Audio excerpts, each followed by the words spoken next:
Hello and welcome to episode 307 of the Unauthorized History of the Pacific War podcast. My name is Seth, historian and deputy director of the Mississippi Armed Forces Museum, Camp Shelby. And with me, as always, is my esteemed co-host, retired Navy Captain Bill Tody, former skipper of the fast attack submarine USS Indianapolis, Commodore of Submarine Squadron 3 in Pearl Harbor, and many other assignments. How are you this morning, Bill, with your wounded wing? Yeah, Seth, I'm 5 days out of getting my right rotator cuff reattached. I'm in camouflage here, so you can't see my black sling that I've got to wear for the next 6 weeks. I know you would have given me time off for good behavior to miss today's episode, Seth, but No. honestly, this is too exciting of an episode. I didn't want to miss it, so why don't you jump into introducing it? I certainly will. And I just want to, before we get any further, I want to introduce our always welcome and often co host or wingman or whatever you want to call him, Jon Parshall. Jon is here with us today to discuss a very, very cool topic. Welcome to the show, as always, Jon. Good to see you. Delighted How to you be been? here. I like Wingman. That's got a good ring to it. So Indeed. yeah. Indeed. Before we get started, as always, we want to ask you to like and subscribe to our channel as it helps other people find our show. We want to get the history to the masses, and if you want to help us do that, please do that thing that I just asked you to do. So this week, we are going to step out of our semi-chronological dive into the Pacific War to take a step back, as we often do, to a pivotal time. No, it is not Guadalcanal today, but Midway we're going to be talking about.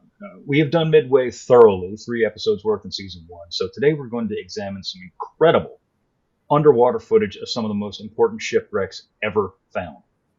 I am, of course, referring to the wreck footage of the aircraft carriers AKAGI, KAGA, and Yorktown that were recently surveyed by NOAA. The team that surveyed the wrecks was led by Ocean Exploration Trust aboard the exploration vessel Nautilus just a few weeks ago as we record this in the first week of October. That being said, the underwater archaeological footage that we are going to be showing today is not ours in any way, shape, or form. And while the commentary that we are going to provide is uniquely ours, the footage is theirs. So we want to give credit where credit is due so we don't get sued. So just a bit of background information here. The wrecks of AKAGI and KAGA were first located by Bill and my good friends Art Petrel. The team led by Rob Kraft and Paul Mayer discovered both ships for the first time in 2019. And the Petrel surveyed KAGA and were going to survey AKAGI before the ROV broke. Yorktown, which was first discovered by Robert Ballard on May 19, 1998, was also in the plans for Petrel until, as I said, the ROV broke. All right, so we'll get on with the show here now. This is completely unscripted, off the cuff. So if anybody's listening to this, God help you. If anybody's watching this, God help you. So bear with us. We're going to do this the best that we can. And I think what you're going to see, and more importantly, the commentary that we're going to provide, especially Jon, is going to be fantastic. Because while the footage is amazing, and there's a lot more of it apparently that we just don't have access to at the present time and may or may not get, who knows, God knows. That would be great. That would be great. Yeah. Just if I can interject, So I was part of the expedition team, sort of a last minute spontaneous addition to that, but. As a follow-on to this expedition, all of the footage that was shot during this thing was done in 4K, and it's still on the ship at this point. When they get back to dock later on in October, they're going to transship all of that stuff, and then there's going to be a follow-on conference to actually talk about, okay, how do we get this footage out there? What are we going to be letting out in terms of actual coordinates of where these shipwrecks are, et cetera, et cetera, et cetera, because we know that there are going to be a lot of people in the historical and archaeological community that want to get a hold of this stuff. The question is how best to do that and still preserve the integrity of the wrecks and make sure that they are protected. Yeah, and that's the most important thing, as we've seen in unfortunate recent past. Yeah. With Repulse and the Prince Wales, Chinese, yeah, it's just Aqua Bandits, yeah, exactly. Aqua Bandits, yeah, good name. These are war graves, and they're going to be protected as such. So Yeah. no locations are going to be given, folks. Yeah, exactly. Anyway, Even if we knew them. Yeah, even Right. if we knew it. Exactly. Um, and obviously, from an historical perspective, the locations tell us a lot about how the battle actually evolved. If we can know the relative sinking positions of these vessels and certain other artifacts that may have come off these vessels, that tells us a lot about their movements and also where they may have been during the actual dive bomber attack that led to the damage on two of the ships that we're going to be looking at today. Well, with that, Bill, let's cue up. John, do you want to look at the footage or do you want to look at the pictures of AKAGI first? I don't care. We can roll either way. I mean, I do have annotated stills that I've prepared of some of the highlights. So how do you want to roll? All right, here we go. And so we got the video. And again, don't be afraid to tell me jump forward as we go through this. But it is playing now.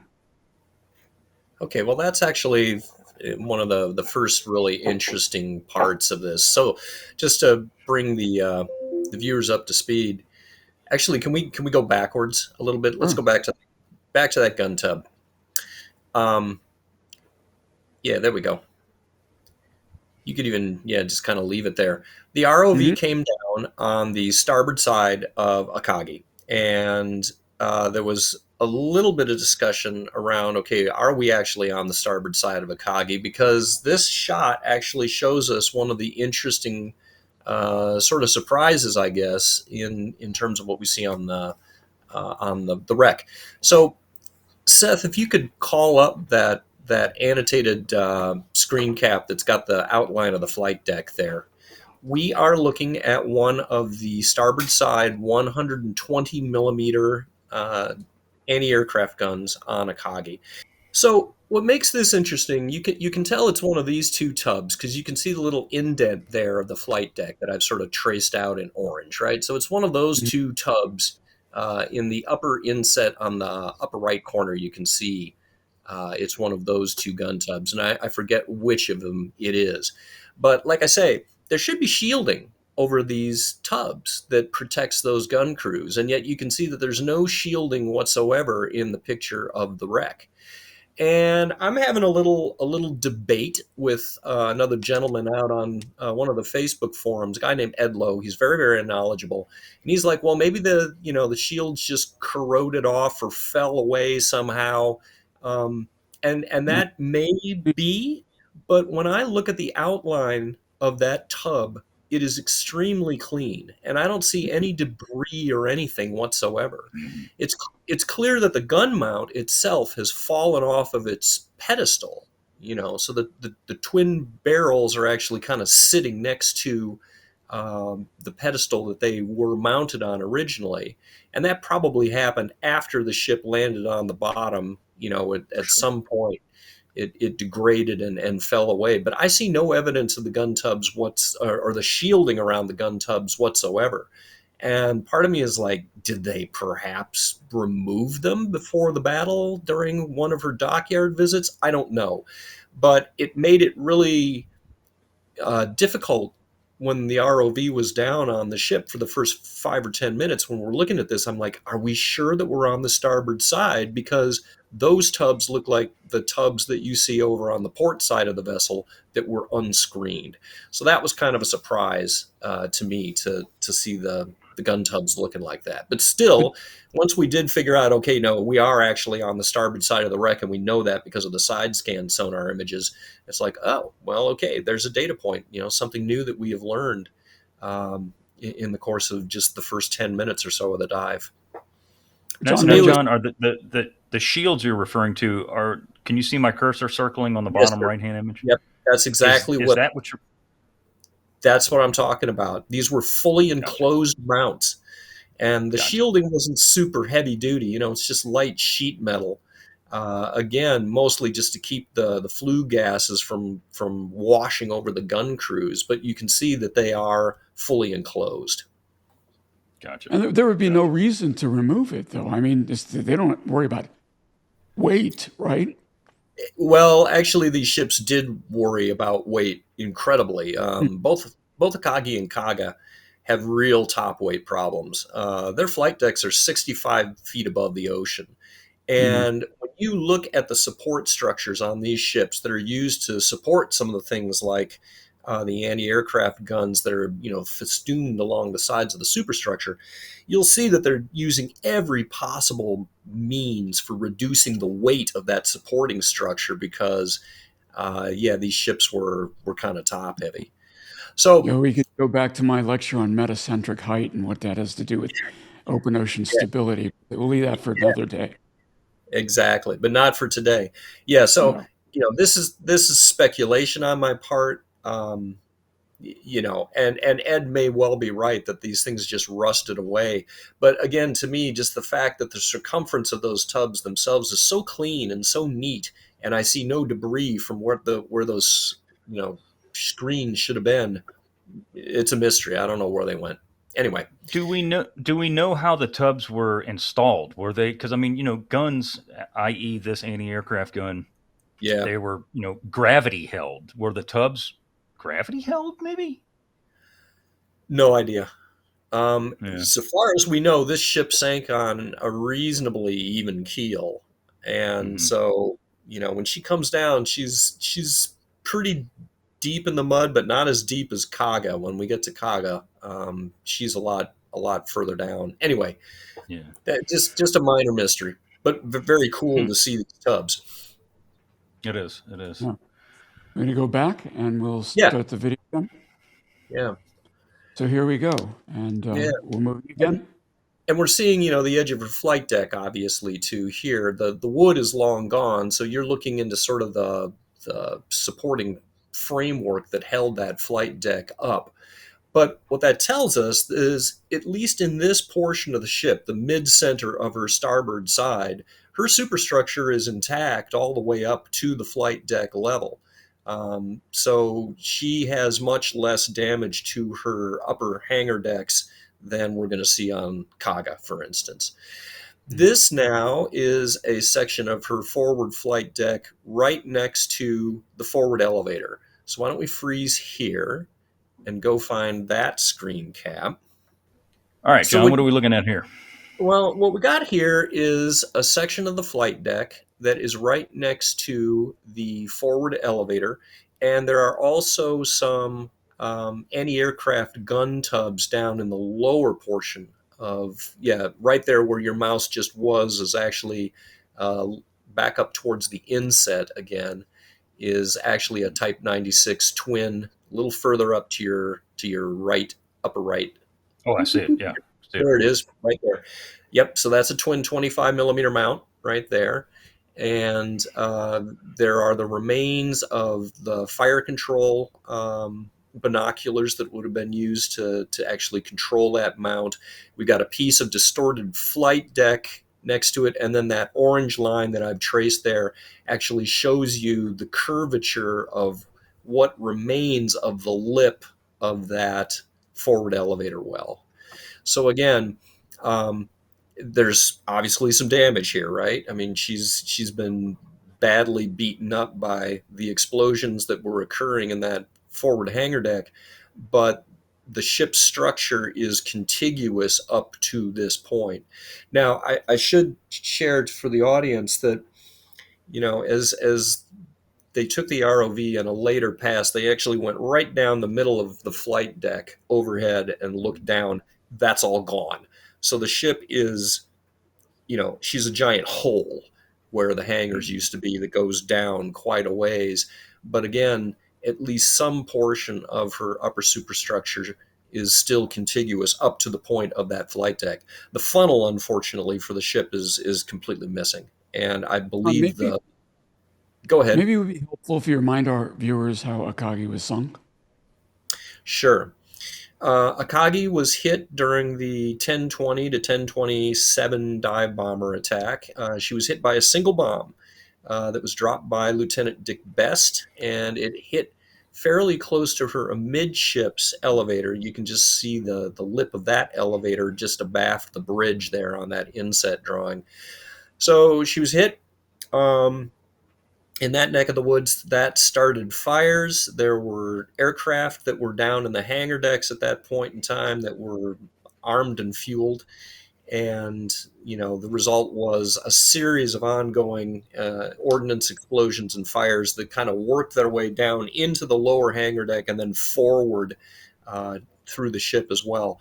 She lingered through the night, and was eventually scuttled the following morning as sort of the crowning scuttling, if you will, of the entire battle. Soryu and Kaga had been scuttled the night before. Hiryu was scuttled also during the morning, but AKAGI, as the flagship of the force, they really agonized over whether they should do away with her. And finally, the orders came down from Yamamoto to scuttle her and bring off her crew and head back home. So, Thank you. yeah.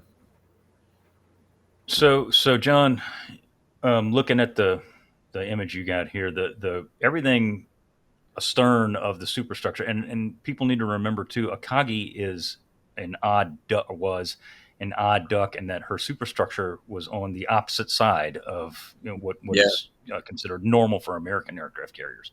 It's on the Right. port side as opposed to starboard. So you're saying basically everything back after here is gone, right? I mean, Well, no, there's actually still some of the hull structure comes up to the level of the flight deck, but the middle of the flight deck for the entire length of the ship is essentially gone. It's just a gaping pit down into where the hangars would have been. So, I'm trying to think of she's almost like a bathtub, if you will. I got the walls of the bathtub around the circumference of the flight deck, but the flight deck itself is gone, and you're looking down into the hangar decks. And I should say too that the continuity of the hull structure around the circumference of the hangars varies from point to point on the ship. Like, you can see in the upper portion of that inset, there's another set of gun tubs on the port side of the ship, on the other side of the elevator. Well, you don't see, at least I don't remember seeing evidence of those when we were driving around on the port side of the ship. So that all may be gone at this point. It's an uneven damage profile, I guess I would say, around the upper part of the ship. Yeah. Okay. Anyway, let's roll. Going back to the video. Yeah. And here we go. That was the area that you were just describing. Yeah. We can jump forward a bit. Sure. Yeah. Okay, so this part right here, this is really kind of cool. If you can freeze it when we get down. Here. Okay, right there. all right, there we go. Yeah. All right, John, what are we looking at here? We are looking at her forward arresting wire. As you can see the little white circle on the drawing that I did there, and that's exactly what we're seeing on the flight deck. You can barely discern on the edge of the screen, again, that curved lip of the elevator well, so we know exactly where we are on this ship. But it was really cool for me, as we're bobbing up and down 15 feet at a time, the camera would come down and it's like, there's that arresting gear. You can see the area where the cable would have been tensioned in order to have the proper tension on it for when an aircraft might land. But I've never seen, honestly, a detailed view of the arresting gear assembly, even in most of the reference books that I've seen. So it was pretty neat to be able to see that little detail as we were sort of flying overhead. No, that's Great. totally cool. And I'm not trying to be romantic here, but I mean, when you see images like this, and again, we did, all three of us actually participated in the Lost Ships of World War II series, and we were looking at footage of Hornet and the Juno and different ships like that. But when you see little images like that, it is just so damn cool when you think about it. And that's what makes this underwater archaeology just so neat, is that you see images like this thing here, like this piece of the arresting gear, and think about what happened there. Right. That arresting wire caught, planes that raided Pearl Harbor, planes that took part in the Indian Ocean raids, the strike on Midway Island. There's all kinds of, so much history with that little bitty piece of, hole in the deck right there. It's incredible when you think about that. Yeah. And for Absolutely. a guy like me who's spent a fair amount of time, gazing at plans of AKAGI, again, she's very familiar to me, and it was just like, oh, that's a neat little detail. I'm Yeah. glad I got a chance to see that. All right, so Yeah.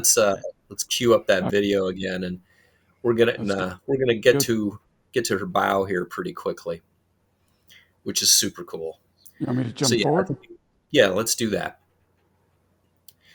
This stuff was pretty hard to identify particulars, and so I think I would continue jumping forward, Oh, honestly, do that. until we get to we're going to start to see portions of her. There we go. Okay, so this is a really neat shot. So we are looking here at the very forward end of Akagi's hangar deck, and so you can see this big slab of metal that's kind of in the upper left hand portion of the screen. That is her forward hangar bulkhead, which was somewhat angled.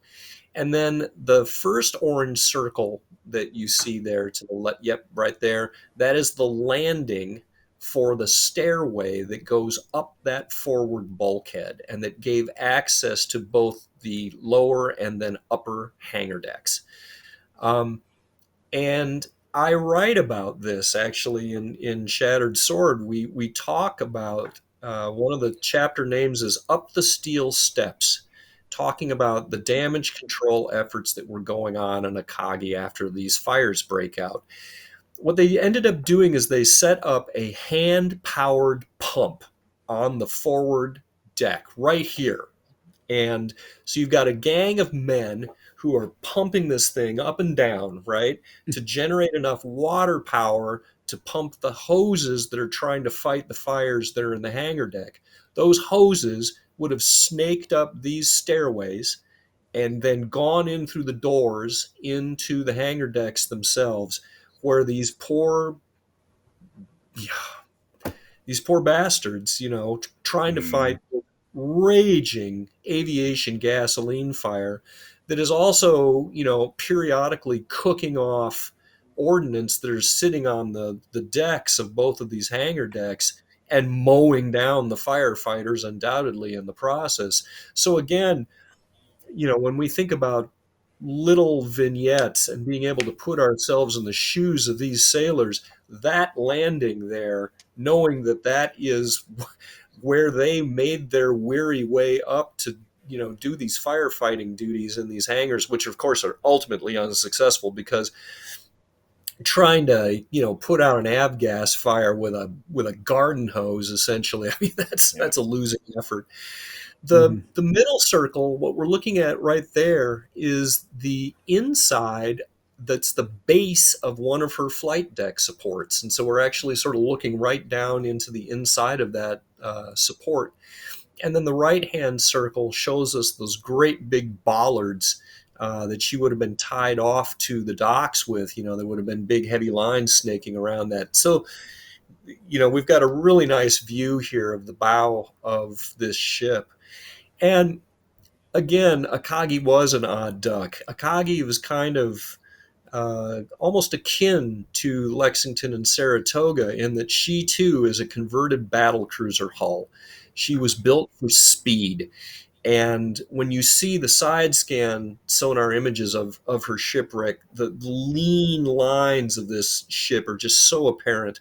And this bow is something that is just ingrained in my mind, again, having been just intimate with this carrier for years. This long, lean, greyhound kind of bow that ends up then seeing so much activity during this final day of her existence. This is where the survivors were clustered, here and astern, because the middle portions of the ship were untenable. And this is where the final desperate damage control efforts were taking place on this ship, all during the afternoon as they're trying to fight these fires.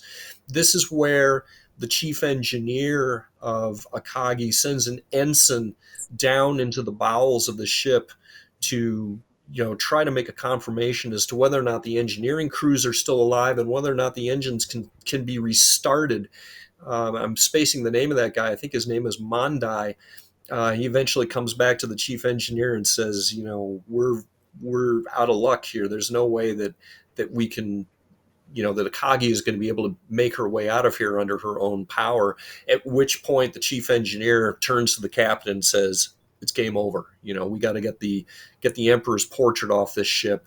I think that had actually been moved out earlier, but the cause is hopeless. We need to abandon ship here, and we cannot save this vessel.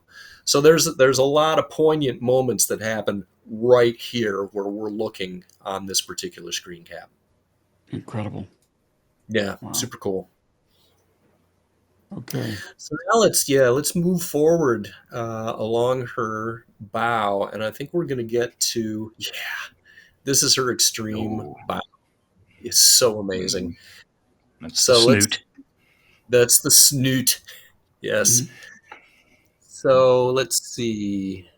All right. So here we are looking right down on the rakish prow of this proud vessel, and again we see the bollards on the forward part there. Yep, right where you're circling, and then a companionway or some way that leads down into the ship. It's not for the anchors. You can see the anchor. The holes for the anchor chains are actually on the upper part of the screens, side by Right. side. Yes, sir. That's right. And the other one is just, yep, exactly. But again, very clear where it is on the ship, and the rakish lines of this bow, again, very, very evident. On the bottom of that screen, we're starting to see the imperial chrysanthemum is right down there, and we'll have a shot of that a little bit later on. But again, for someone like me that spent tons of time just looking at this ship, her bow is unmistakable, and Mhm. just incredible to see this. Mm-hmm. Going back, and here's the video again. Sorry about that. There we Yeah, go. that's I neat. got too many computers in front of me. Yeah. And I jumping don't know if forward. I've ever shared this story with you, but Akagi is actually the subject of one of the few very bitter arguments in the course of my marriage. Um,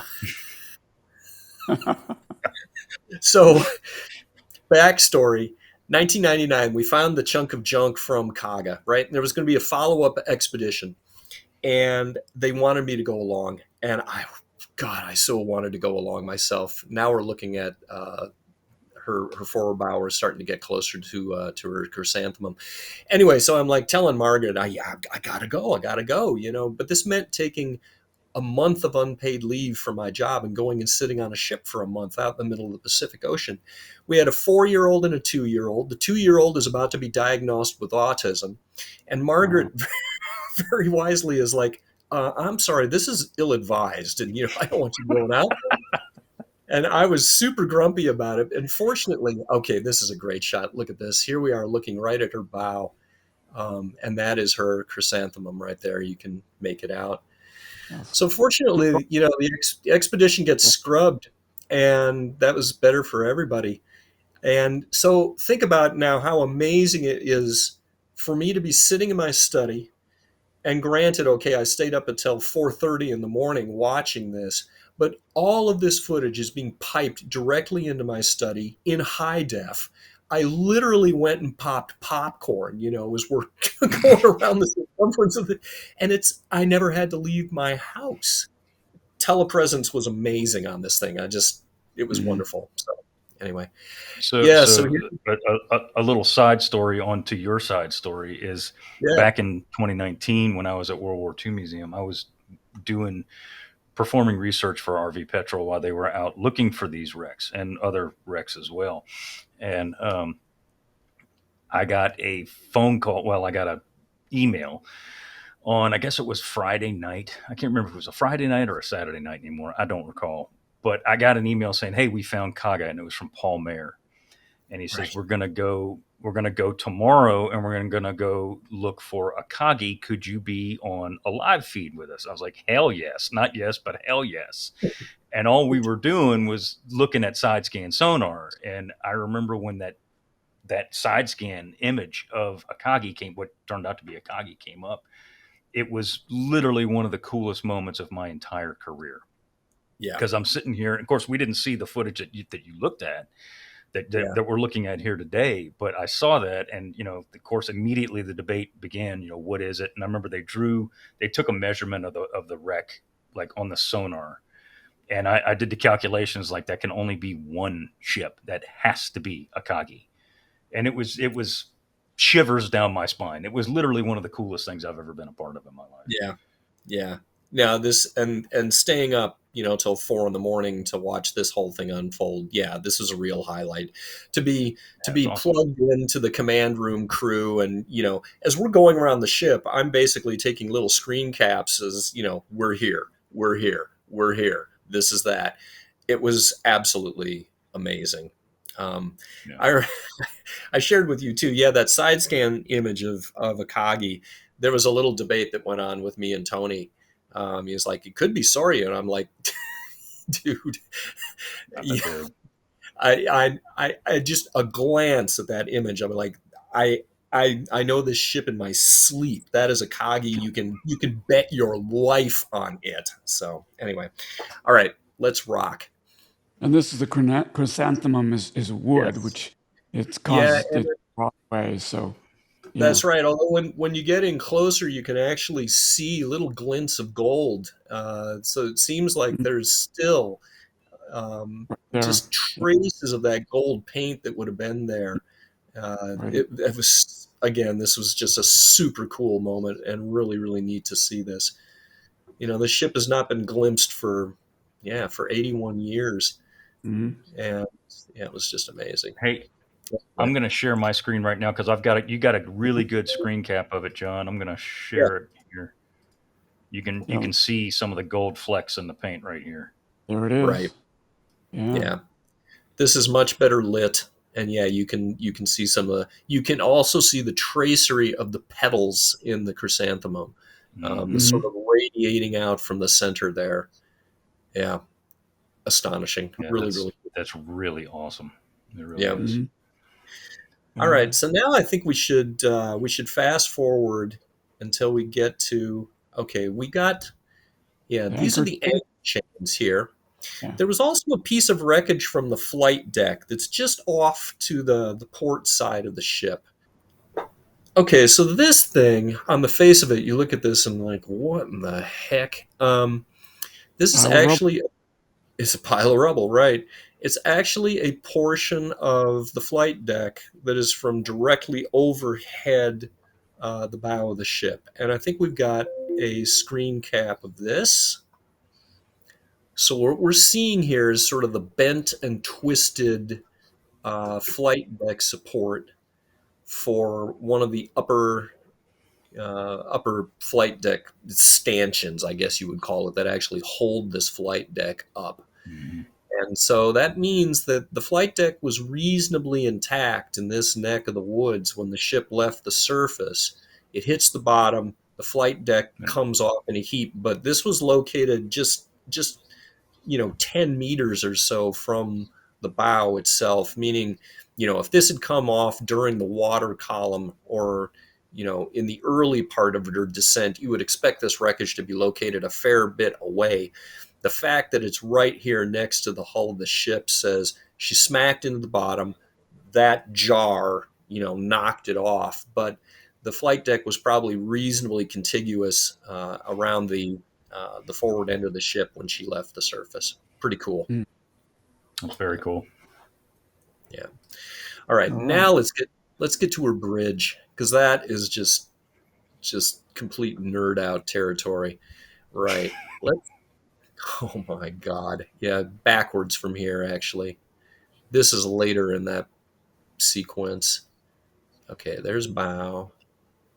Don't you wish they made the sliders like 4 times as long so you had more, Yeah. Control. right, Uh, granularity? Bow, bow, bow. There we go. Okay, this is a good place right here, actually.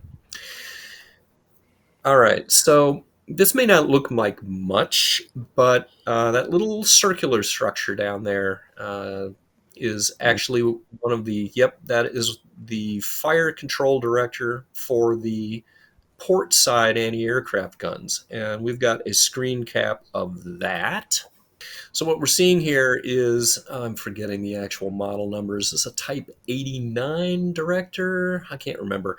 Um, in any case, this is the director for the three pairs of 120 millimeter anti-aircraft guns that are on the port side of the ship, just abaft the bridge. You can see the first one of them there. Yep, exactly. And we're going to actually see that gun mount a little further forward. But it was an interesting, again, recognition moment to say, okay, that's exactly where we are. And this actually feeds back into this debate around the gun tubs over on the other side of the ship. One of the points Ed Lowe made was, well, okay, there was shielding over this particular fire control director too. Where's that shielding? We know that that was there, but you don't see it on the wreck. So maybe the same, whatever took away this gun shield and or not gun shield, but actually shielding on the director, you know, could have been the same phenomenon that did away with the shielding on the 120 millimeter guns over on the other side of the ship. Fair point. So anyway, but the fact that we can actually see this circular outline here very clearly, that made it apparent to me, like, oh yeah, we're getting close to the bow, and it is actually vaguely in view for us here on the upper part of this screen cap. You can see that there's a little bandstand. Yep. Just a little. Yes, that's it right there. And on the profile image of the island, yep, that's it. So that little bandstand had spotting binoculars for air search, and also some light machine guns actually later on in her career. Just forward of that, you can see there's this great big gun director. Yep, that powered the casemate, the 8-inch casemate guns that were down on the waterline of this ship further aft. Um, Unfortunately, we don't see it here on the footage, but we could actually see the base of the gun director itself. The director is gone, but the base was also clearly visible. So that gave us the clue that, yeah, we're getting close to the bridge now.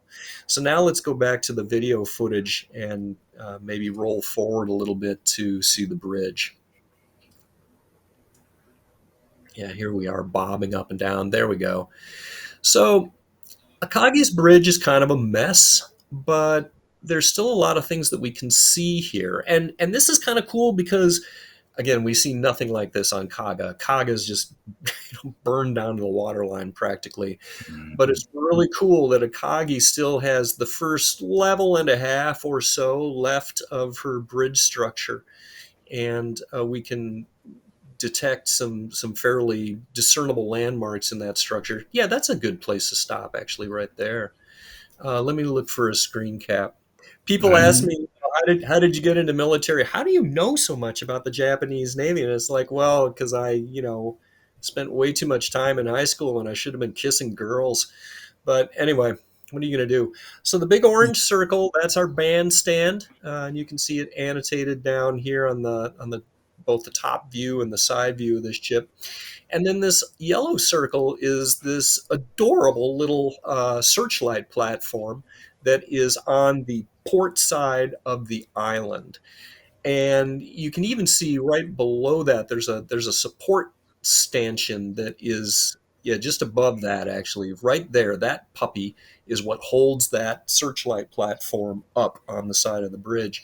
And that would actually be a relatively, I don't know that I would want to do duty there, because you are literally hanging out over the ocean. You're 75 feet above the ocean at that point. Don't trip. Obviously, there were guardrails, but anyway, you'd get a good view from this particular point on the ship. And then down, sort of highlighted in the blue there, there's a catwalk that actually goes along the extreme port side of the island, so that you can go along the island there without having to necessarily go out onto the flight deck itself. But Akagi's island has this sort of slab-like structure. It's a sheer drop all the way down to the water at this point, and it almost looks like an office building to an extent, in that you've got these rows of portholes down along the side of the ship as you make your way down to the water, and we're going to see some of those as we go further along. So let's go back to the video.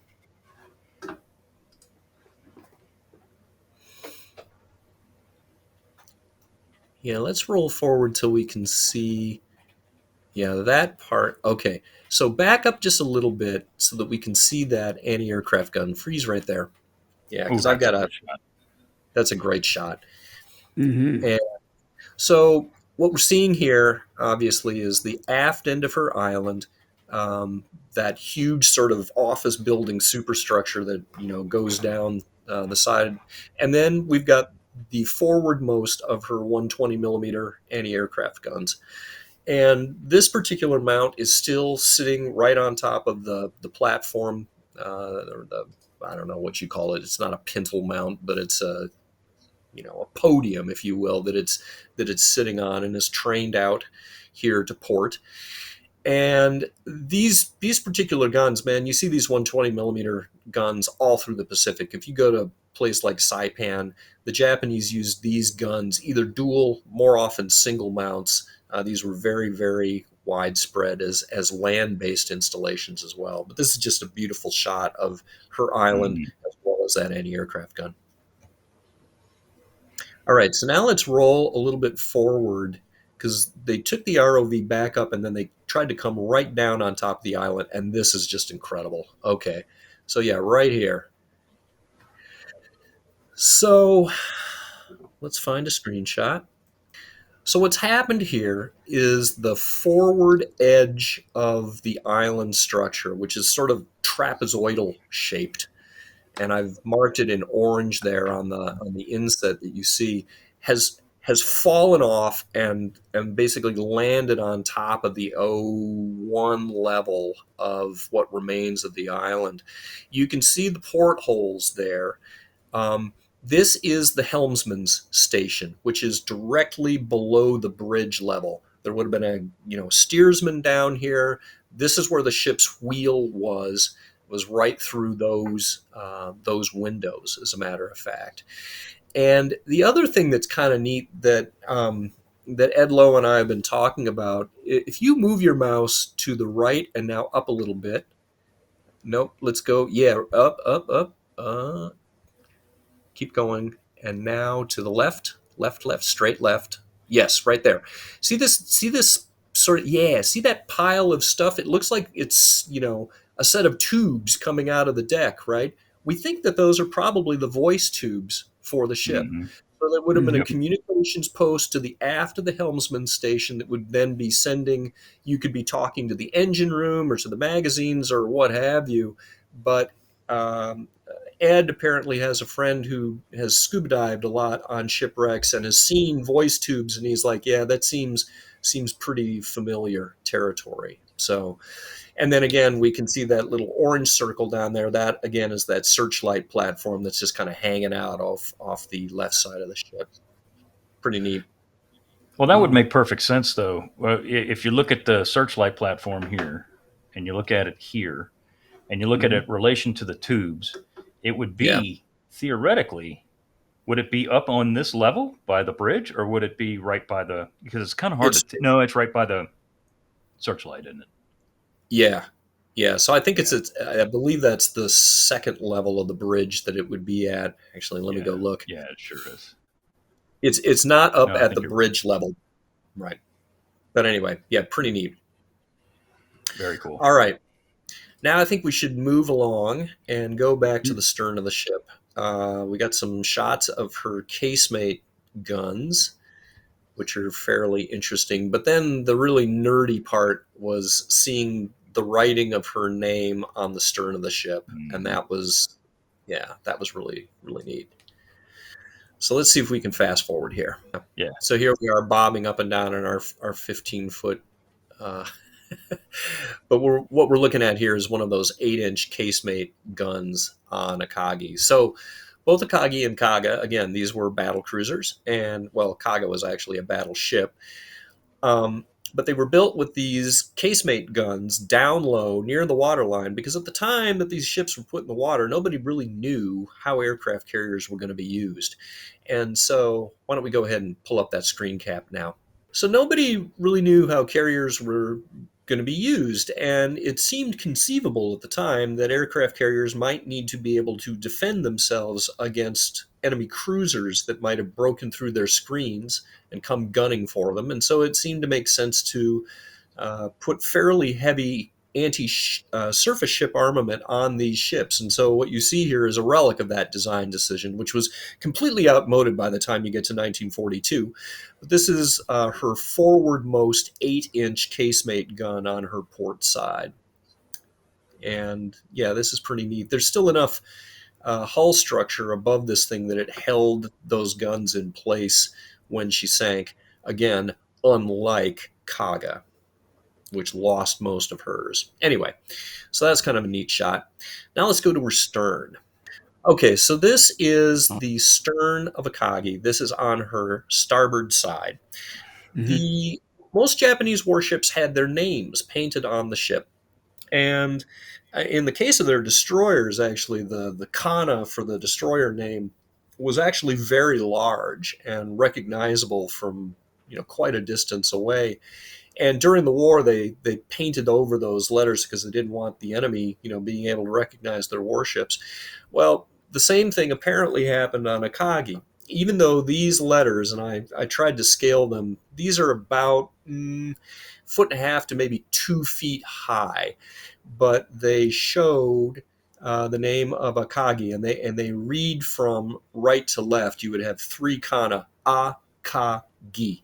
So now if we can go to the screen cap.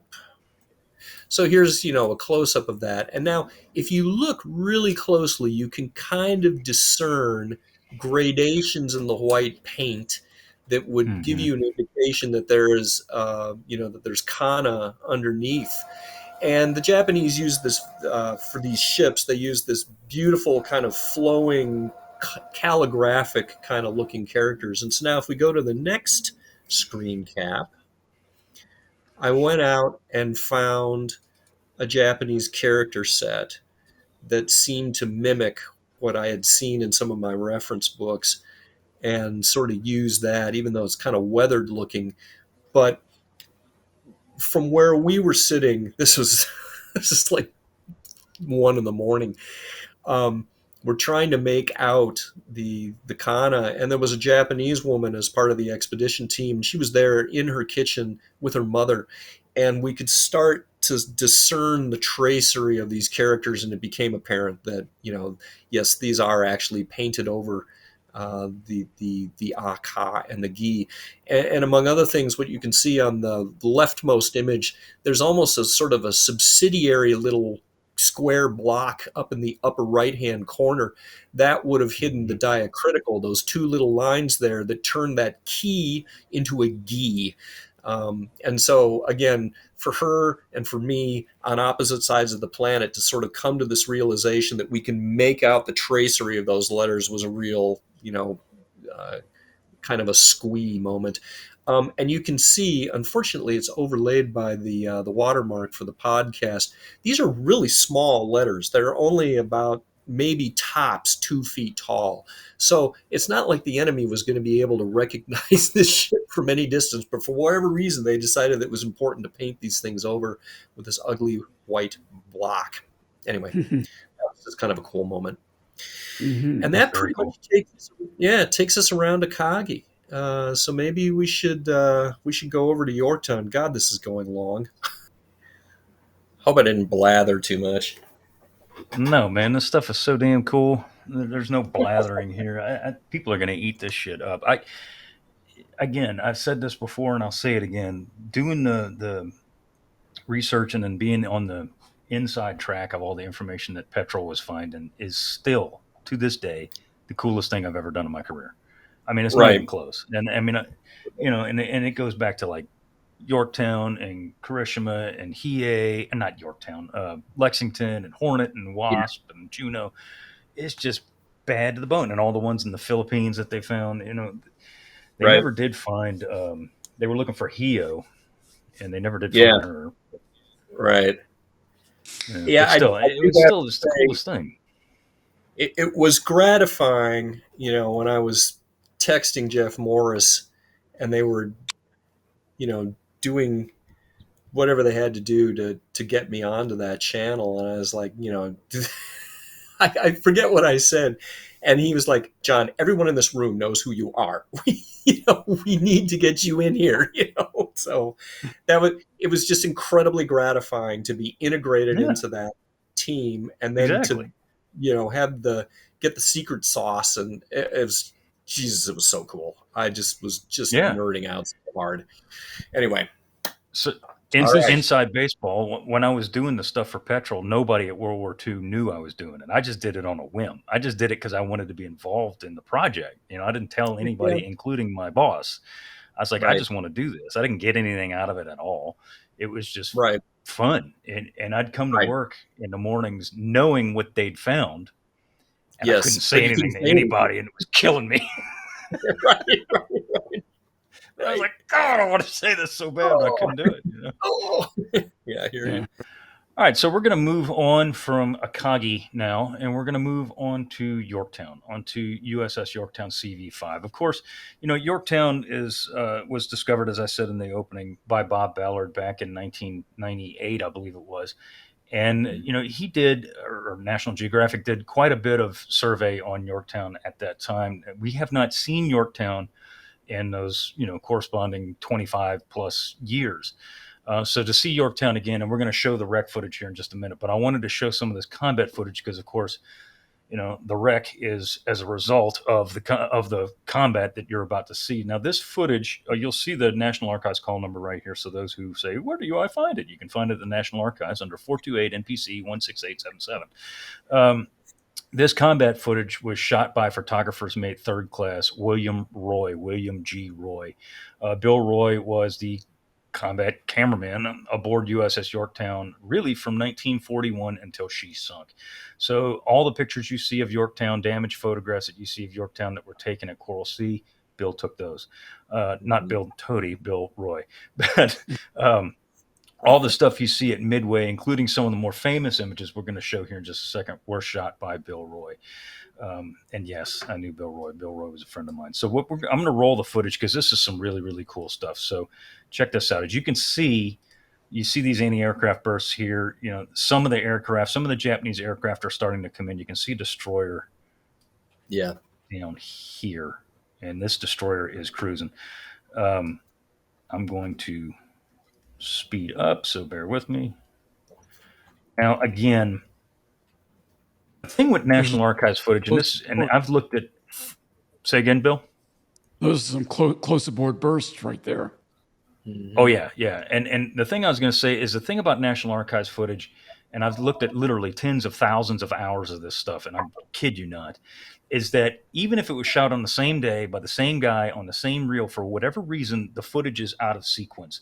So at Wow. this point, you see these low bursts of anti-aircraft fire, which is clearly what these are. This has got to be from the torpedo attack, and you can see something right there. Yeah, I was You wondering can see about an that too. airplane.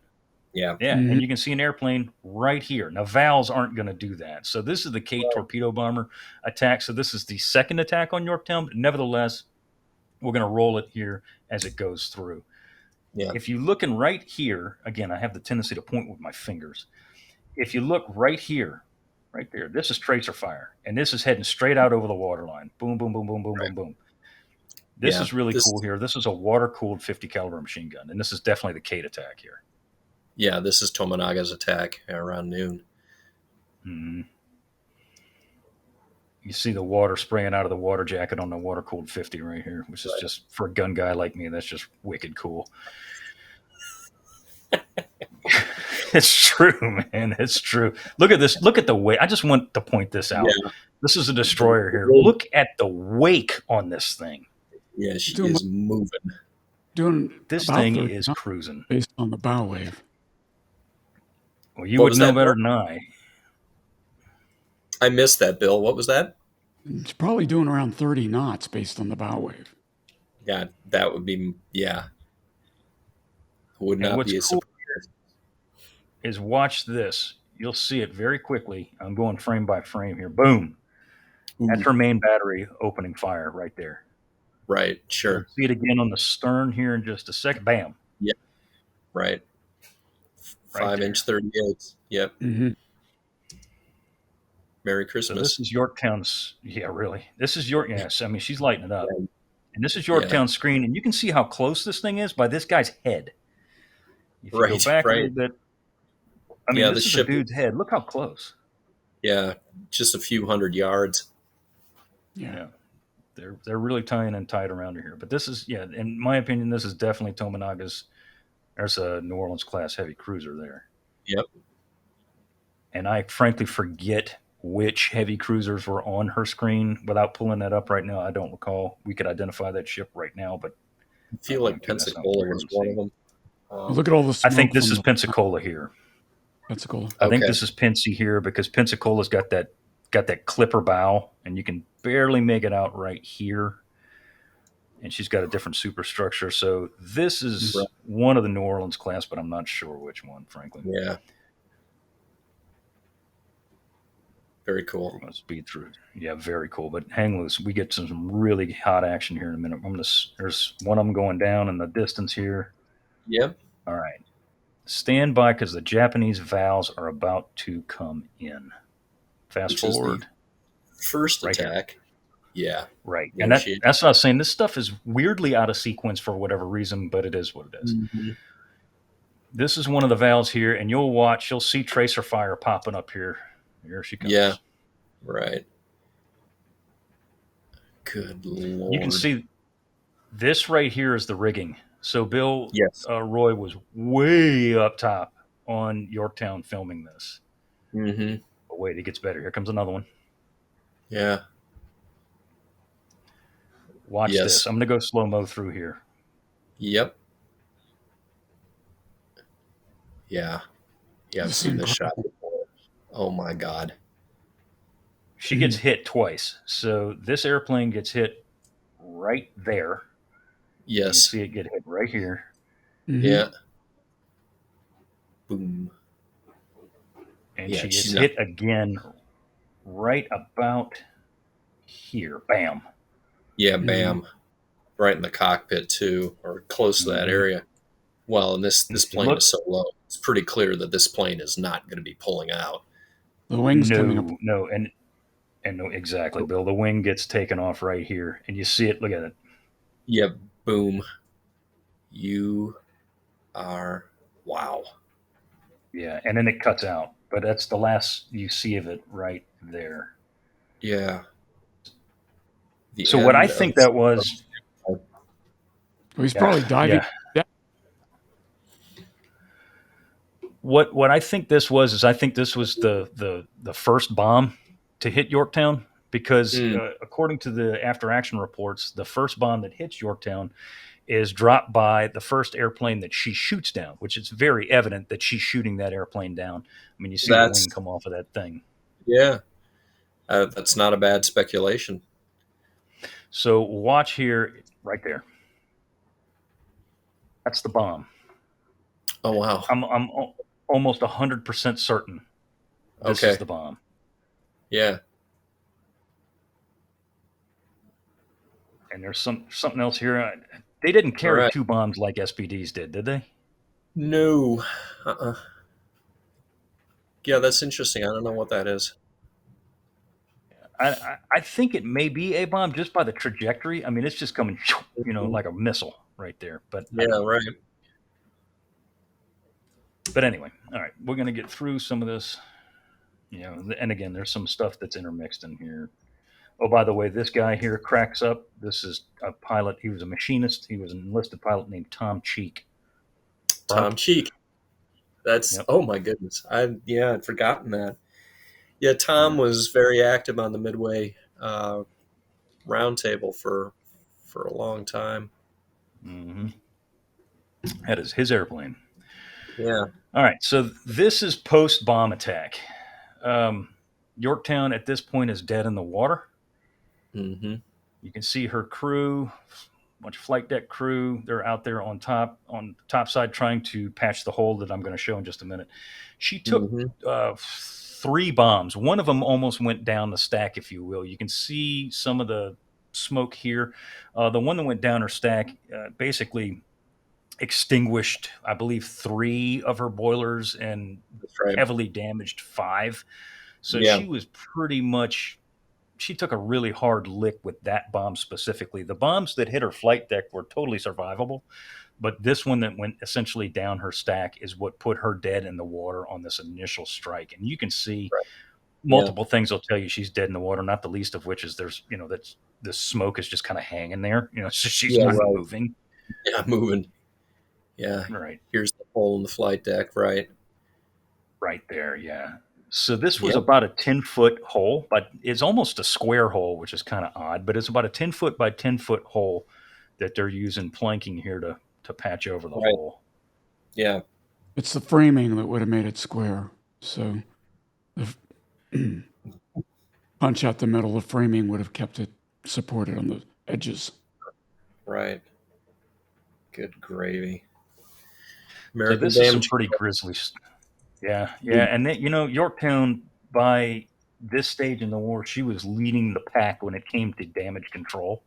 She Absolutely. basically, she wrote the book on how American aircraft carriers should prepare for an aerial attack. She learned that the hard way at Coral Sea. Yeah. Yeah. Well, and it's her fuel officer, a guy named Oscar Meyer, who comes up with the innovation to put inert CO2 in the fuel lines. He had seen what had happened to Lexington at Coral Sea, and he was like, "That ain't happening to my ship." And he came up with this, this idea of using CO2. Brought it to the damage control officer, and the DCO was like, well, "I don't know, let's give it a try." And it's arguable that innovation, fast forward a month to Midway, she gets hit by 3 bombs. If her fuel lines had not been secured, does she end up suffering the same sort of catastrophic fire that we see aboard the Japanese ships? Here's an example of innovation in the U.S. Navy taking place at a pretty frantic pace because we've been getting our butts kicked for the last 6 months. But tip of the hat to Oscar Meyer for coming up with that particular innovation, because it was really useful this day. Absolutely. Because, to your point, John, one of those bombs, actually this bomb, the bomb that penetrated this section of her flight deck, it obviously penetrates here, goes off, and when it explodes, it sends shrapnel through her hangar deck, Yeah. in which there were, I think, 3 or 4 fueled aircraft. I have no earthly idea what kind, doesn't matter. There were 3 or 4 fueled aircraft that catch fire Okay. when she gets hit, and they wind up putting the fires out and shoving them overboard. But if those lines Right. were not filled with CO2, kaboom! Right. I mean, she goes Yeah. up. Yeah. You got a problem. So. We're going to go through here. This next part of the footage is pretty grisly, not going to lie. So when the second bomb, I believe it was the second bomb, detonates on her hangar deck, on her flight deck, it absolutely just scythes down the crew at the 1.1 anti-aircraft Yes. gun, which is just after the superstructure. This Right. is what's left of that crew. Mhm. It Oof. is grisly. It's bad news. I mean, you can see Yeah. the back end, literally the belt line of an American sailor right Right. here. Yeah. Now the smoke this is her. I'm trying to orient myself. Her funnel is right here, and this is her forward end of her superstructure here, and the smoke is billowing backwards or forward, back up towards her bow at this point. Mhm. She is still on fire, obviously, here. That is not exhaust. That is fire smoke right there. Right. This next shot, again, out of sequence. This is the 1.1 mount, and I'm going to That's pause what it here, I was going to right say. here. Oh my Guys, right God. there. Yeah. Yeah. And you can see the gentleman's helmet here. Yeah, this is bad news. Right. But again, Yorktown is dead in the water at this point. The sailors are walking around. They're trying to patch the hole in the flight deck, which is what is happening here. You can see them all clustered around here. Yeah, you can see some Speed distortions in that. the flight deck too. Yeah. Yeah, there's something going on around here for sure. God knows what this. I'm guessing this is planking or something that Yeah. they're going to throw over the hole, but I really don't know. Yeah. Again, this is what's left of the 1-1 crew. Yeah. Yeah, there's not much there. Yeah, just Oh. a pile of Yeah. meat. Pilot. I'm gonna. Yeah, I'm not gonna pause it there. I just want you to look at this guy's face. Yeah. I don't know. Right. That's a hard afternoon. All right, let's go to the video, Bill, and I'll pull up some of the archival imagery in a minute. Mm-hmm. Okay, so this is her funnel here. You can go ahead and pause it right there, Bill. You can leave it right there. Mm-hmm. So over the 25 years since Ballard since Ballard initially found Yorktown, there has been some fairly significant deterioration on the wreck. If you look at Interesting. some of the footage from her in 1998, you can see more of this funnel because if you look, that slanted edge, that's the forward part of her funnel. This Mm-hmm. horn-looking thing up at the top right here, yeah, exactly, right there. That's her whistle, her ship's whistle, if you will. Mm-hmm. The holes on the funnel to the after end right there, that wasn't there, or at least not to that degree in Mm-hmm. 1998. So it's evidence that Yorktown is starting to deteriorate a little faster than we would obviously hope to see. Right. Well, and one of the reasons for doing these expeditions from NOAA's standpoint is to assess the condition of these wrecks and understand where they are in their trajectory towards ultimately becoming just a pile of rust sitting on the bottom. So, Mm. anyway. And one is gonna, you can pause it, Bill. One is going to wonder why that is the case with Yorktown. She wasn't a blazing inferno like AKAGI was, or certainly not like KAGA was, but she was suffering fire damage. And I mean, the funnel, there was superheated gas, or superheated steam, all kinds of stuff coming through that funnel. So it was fire weakened there at that point. And you can tell by having looked at the petrol footage of sunken warships before. This is that kind of warping looking material on the side of the funnel is indicative of fire damage, of heavy fire damage, of superheated metal. So Interesting. that's pretty, yeah, it's pretty obvious that she suffered some pretty hot fires coming up that exhaust funnel right there. That probably Yeah. is what's causing the superstructure to fade away. You go ahead Right. and roll it, Bill. Mm-hmm. What do we have there? Is that one of the 1-1s or no? It's no. So unfortunately, some of the footage of Yorktown here is not quite what we had hoped to see. But the superstructure, you do get back to the superstructure in just a few minutes here. Yeah. You can go ahead and keep going through this, Bill. Mm-hmm. Keep forward, That's keep funny, going. Right there. All right, Oh, pause. yeah, 5 beautiful. Yeah, 5-inch. Okay, so yeah, so what we're looking at here is one of her 5-inch guns. She had a section, 2 on each side of her bow and 3 on each side of her stern. And much like you were talking about, John, these were not built for anti-ship like AKAGI and KAGA had. These were strictly anti-aircraft weaponry. Yep. They could elevate up to about 80 degrees. And you'll see in some wreck footage, I believe it's of Hornet, Petrol's wreck footage of Hornet, one of these 5-inch guns is straight up 90 degrees, straight up in the air. And our Mhm. guess at that time was from the water. It basically just went and shoved it straight up as she was going down. Wow. But what you do see in this footage here is pretty cool. Is that her gun, the shields are still intact. Yeah. And Yorktown, yeah. So she took 2 torpedoes from, was it 2? Yeah, 2 torpedoes from Tomonaga's attack in the afternoon, and she took on a port list at one point. And Bill, you can go ahead and go through some of this footage again. Go ahead and Mm-hmm. play. When she takes this port list, they decided they wanted to try and lighten ship, and the biggest Yeah. things that they could cut off and get rid of were the 5-inch guns. And you were going to see Yes. some evidence of that as we go forward. Here's another one of her 5-inchers there. Yep. That's a really good close-up shot of it there. Yeah. But again, you can see that the shield basically on the side of the ship right there is intact. But in some of Yeah. the other footage of the other 5-inch guns you're going to see later, it ain't. It's not there.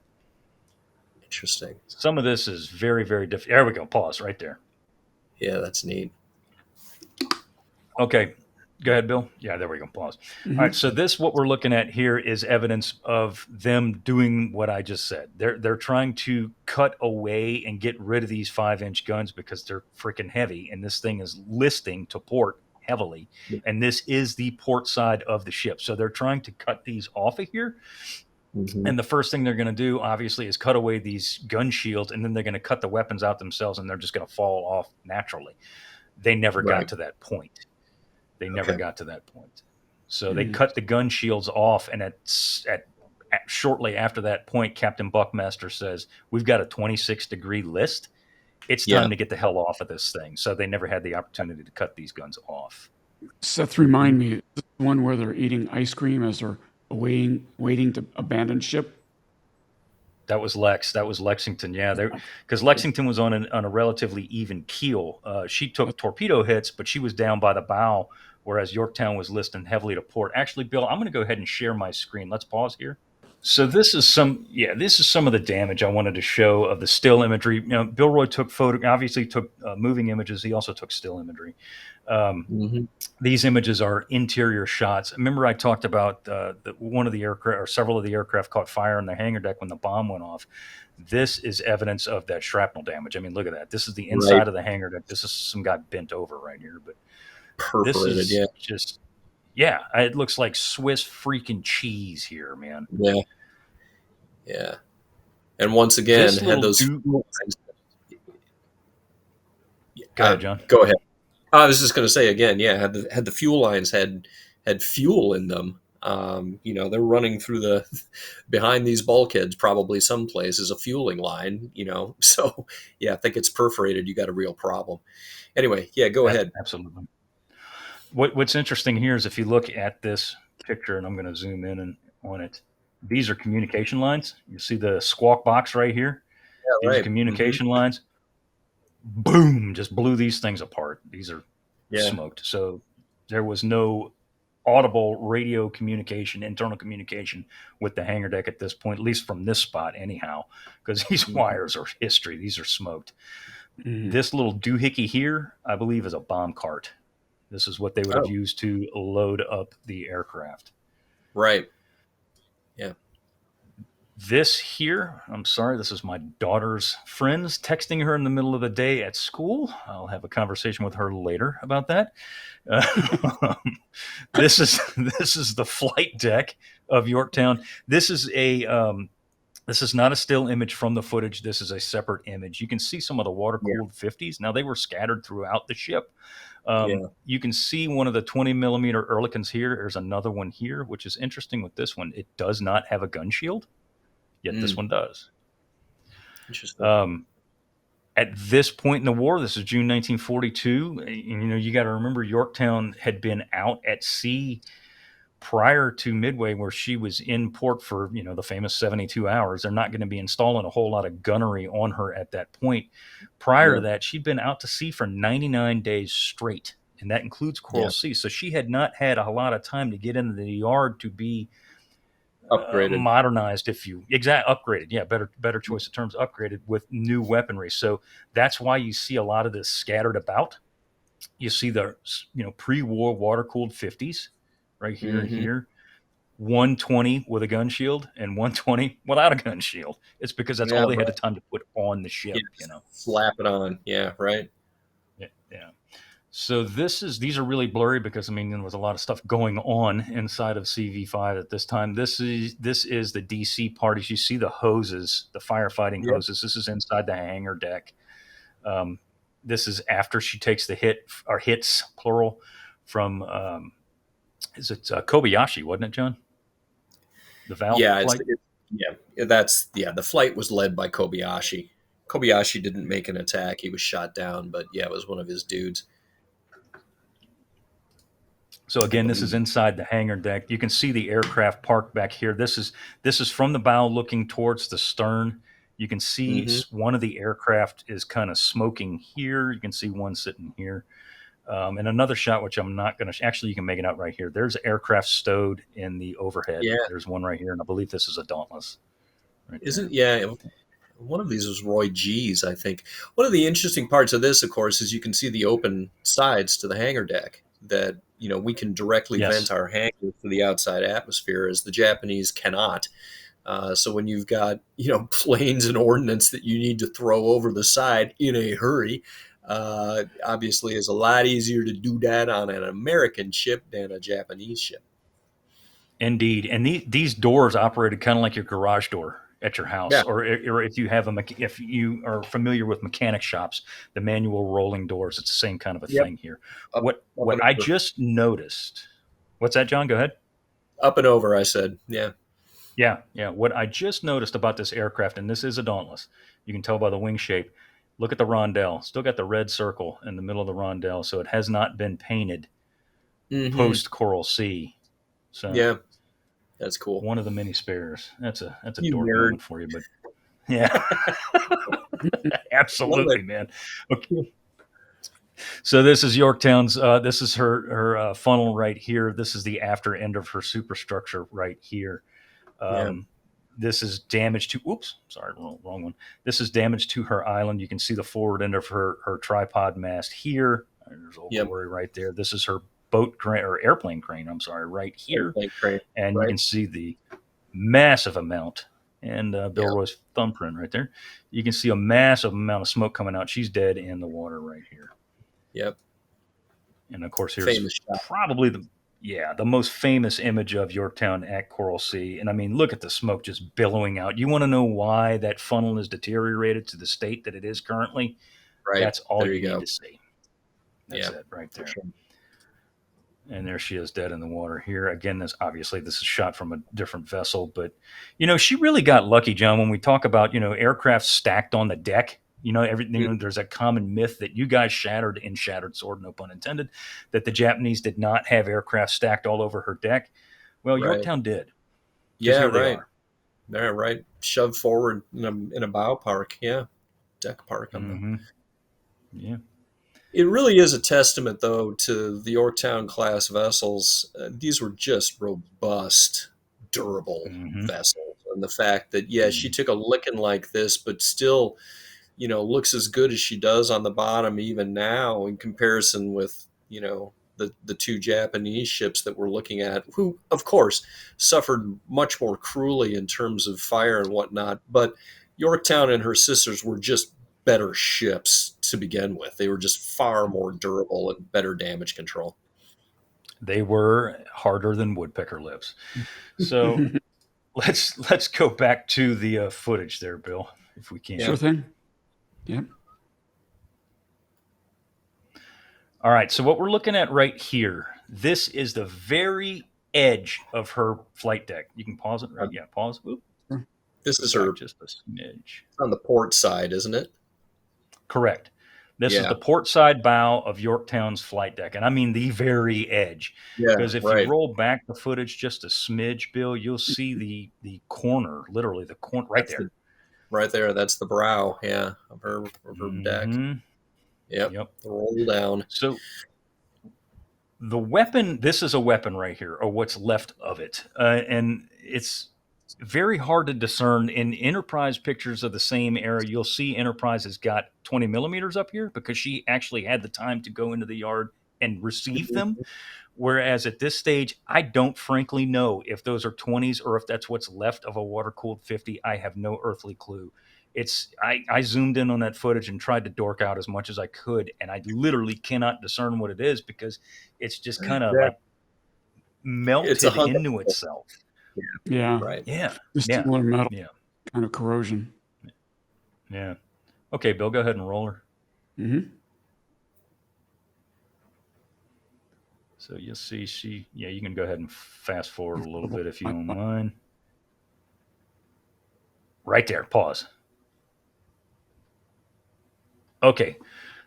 Perfect example of what I was talking about before. If you look there, those are gun mounts, but there's no guns there. Right. And it's not because the guns fell off when she went down. You'll see the big gaping holes in front of the shields. Those shields were cut off and they were kicked aside, one would assume, by some sailor. And those weapons were cut off and shoved over the side. So this is evidence of Yorktown's crew trying to lighten ship here. Right. And those would have been either they got these things off or 50s. Yeah. Yeah. Yeah, these are the lighter anti-aircraft guns. But I mean, Buckmaster gave the order to lighten ship, and he said cut off anything that we don't need. And at that point, they didn't need the guns, so Yeah, these right. things are gone. So And this is this, obviously going to be after the torpedo attack. right. And we're also seeing one of the hangar deck openings right here. Mm-hmm. Pause it. This, That's a really good shot.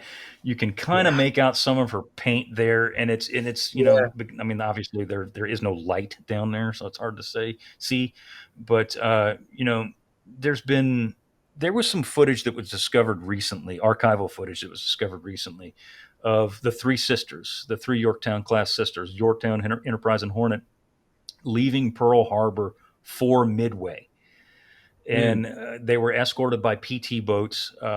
There's some still imagery of Hornet and of Enterprise, and then there's footage of all three of the sisters.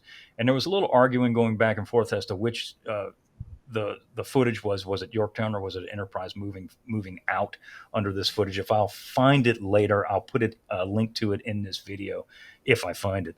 And it's pretty evident in that footage that it is indeed Enterprise because of the color of the paint, and it's hard to tell, when she's several fathoms beneath the surface. But this is definitely a lighter color than Enterprise was painted at that time. You can go ahead, Bill. Mm-hmm. Yes, several fathoms. There's an understatement. several fathoms. Yeah, several fathoms. Yeah, pause it. That's cool. Yeah, that's just really neat. That's one of those things that, again, it's kind of like your arresting gear moment, on the flight deck. Right. That's just it's a hatch. It's just a simple Yeah. door on the USS Yorktown. But to think of the people that walk through that, Walk in and the out of there. events, Right. yeah, just the events that this thing was a part of. It's mind blowing when you see something like Mhm. that. It's just a small human touch of Mm-hmm. this tremendous event. You can go ahead, Bill, and roll. And now we're looking into her hangar deck here. Unfortunately, from the footage that we've been able to see so far, they didn't go into the hangar deck. And John, correct me if I'm wrong, but I don't think they ever did. No, and you're not going to do that with an ROV. That's super dangerous because Mm-hmm. if you get your control lines hung up or something like that, now you are verschnuckt, I believe is the German Yep. word for it. Yeah. So Yeah. this is cool. You can go ahead and pause it, Bill. All right, so right here, this is very evident that I'm pointing with my pointer. That's a ladder right there. You talk about Yeah. up the steel steps. Same thing Right. here in Yorktown. This is up the Exactly steel what I'm steps saying. right there. Yeah, that's cool. Yeah, very cool. So this is inside the hang. Well, I say inside. It's at the very edge of the hangar deck there. Right. You can see the edge of the opening right there. That angled piece. Yeah. Obviously, this is I'm not sure if this is port or starboard side. To be perfectly honest with you, I cannot tell. I wasn't able to discern from this footage because the Yorktown footage is it's brief in comparison with some of the other footage here. Right. You go ahead, Bill. Keep on rolling.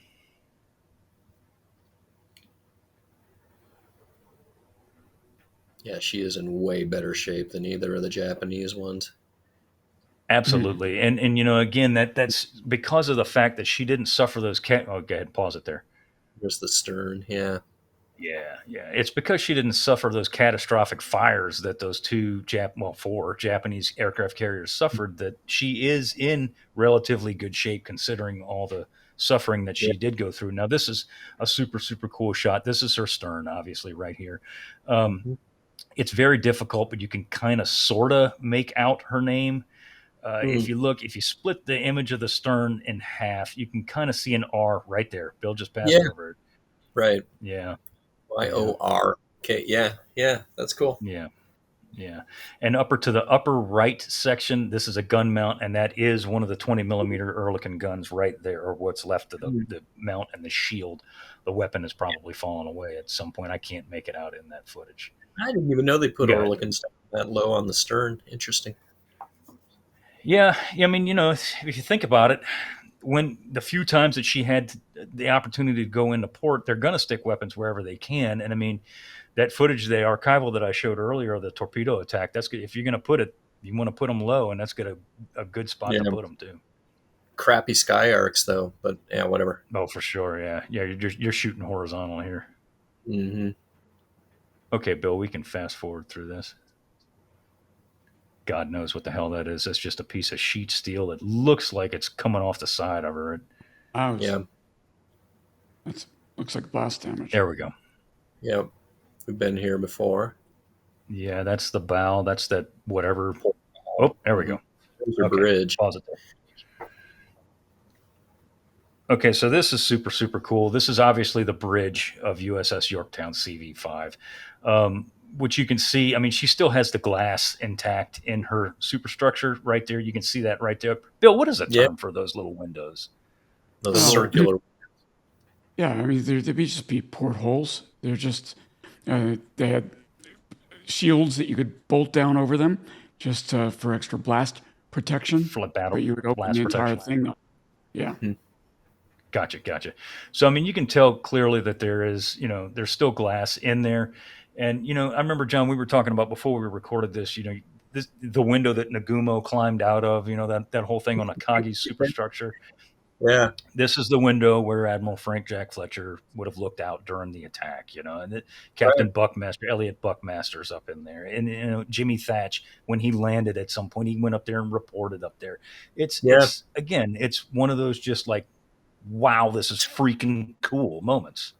Yeah. We made the point repeatedly in the series, the Lost Ships of World War II series, that there are no battlefields you can visit for battles at sea. This is the best you can do, and it's incredible historic, artifact. And amazing that it's found, amazing we can now film these things. Mm-hmm. Yeah.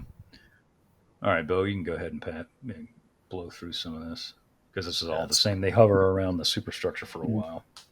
Yeah. Well, understandably so. For sure. I have no clue what the hell that is. No, I do know that. Pause that. Yeah. It looks like a gun director's. That's exactly what that is. Yeah. Yep. That's exactly what that is. That's one of her gun directors for her 5-inch guns. That's the direct. So, did they have Mark 37s, or were they still using 33s? I can't even. I believe on Yorktown at this point they're 33s because she had not had the opportunity to go into the yard and be upgraded to that level yet. I could be dead wrong, and if I am, somebody call me out on it. I don't mind. Yeah. But I'm almost 100% certain they are 33s at this point. That's neat. Yeah, so we're looking right down on the top of her island there. That's super cool. Yeah. The tripod mast is long since gone. That thing probably rolled off when she rolled over. Yeah, right. Kind of back to where we started here. Yeah. We saw it already. That's neat. Yeah. Yeah, it totally is. I'm going to go ahead and share, Bill. Let's go ahead and share. I'm going to share some of the other imagery I have here. Okay, so right here, what we're looking at, this is after the torpedo attack. Obviously, the torpedo is going to hit one of two is going to hit Yorktown, literally right underneath here. The plume of water, when she gets hit, right here, this plume of water, blows that catwalk off. And in Robert Ballard's footage, and it may exist in the longer version of this footage too, you can see this very damage is still there. It just blew that right off. So as she takes these two torpedoes, she starts to take a pretty good list. As I said, at one point it was 26 degrees. You can see, I mean, this thing, here's the horizon. Yeah. Look at this. Yeah. Tough to walk. Yeah, she's very much so. And I mean, you can see by the angle of this guy's ankles right here that it's beginning to be a struggle to walk on the vessel. This is a really good shot of her here. She's got a pretty good list going on right here. Yeah. And, there was some criticism ex post facto, why did you abandon the ship, when you did? But you can see from Elliot Buckmaster's standpoint, if we keep going this way, I'm gonna drown 1,600 guys. We just can't have that. Right. So, right. Yeah, I never questioned that decision. I think it was a quality decision. So we're going to zoom in here. Unfortunately, you can't see. You can kind of see some of the cutaway of one of the gun shields here, kind of, because you can see the weapon here, and it's devoid of a shield here. But what I was trying to point out is that 20 millimeter that we saw in the stern. There it is, right there. Yeah, look at that. Look at you. There Okay. she is. There she Hmm. is. So this is Yorktown abandoned.